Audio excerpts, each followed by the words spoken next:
നമസ്കാരം. മലയാള സിനിമയുടെ ചരിത്ര വഴികളിലേക്ക് സ്വാഗതം. ലൈംഗിക തൊഴിലാളികളുടെ പുനരധിവാസം എക്കാലത്തെയും വലിയ സാമൂഹ്യ വിഷയമായിരുന്നു. മാനുഷികവും ഉത്തരവാദിത്വപൂർണവുമായ പരിഗണന ആവശ്യപ്പെടുന്ന വിഷയം. ഈ സുപ്രധാന വിഷയത്തെ അവതരിപ്പിച്ച ശക്തമായ നാടകമായിരുന്നു അഗ്നിപുത്രി. എസ്.എൽ. പുരം സദാനന്ദൻ എഴുതി ആറ്റിങ്ങൽ ദേശാഭിമാനി തിയേറ്റേഴ്സ് അവതരിപ്പിച്ച നാടകം. ഡി.കെ. ചെല്ലപ്പൻ, രാജലക്ഷ്മി തുടങ്ങിയ പ്രതിഭാശാലികളായിരുന്നു അഭിനയിച്ചത്. സാമൂഹ്യ ബോധത്തോടെ അവതരിപ്പിക്കപ്പെട്ട നാടകമെന്ന നിലയിൽ അത് ചലനങ്ങൾ ഉണ്ടാക്കുകയും ചെയ്തു.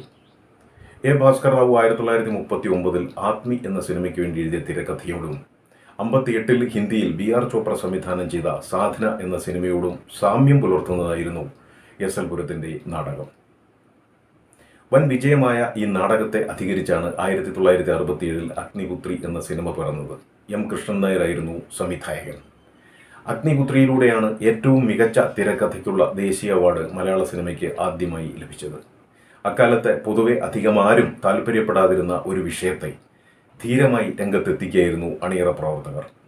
പ്രത്യേക ജീവിത സാഹചര്യങ്ങളിൽ അബദ്ധ സഞ്ചാരം നയിക്കേണ്ടി വന്ന നായിക അതിൽ നിന്നെല്ലാം പിന്മാറി ജീവിതം പുനർനിർമ്മിക്കാൻ ശ്രമിക്കുമ്പോഴും അവളെ ഭൂതകാലം വേട്ടയാടുന്നു.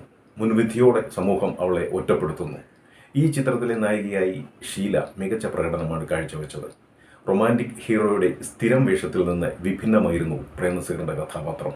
ടി.എസ്. മുത്തയ്യ, ടി.കെ. ബാലചന്ദ്രൻ, അടൂർ ഭാസി, ആറന്മുള പൊന്നമ്മ തുടങ്ങിയവരായിരുന്നു മറ്റ് അഭിനേതാക്കൾ. നടൻ പ്രേം നവാസാണ് ചിത്രം നിർമ്മിച്ചത്.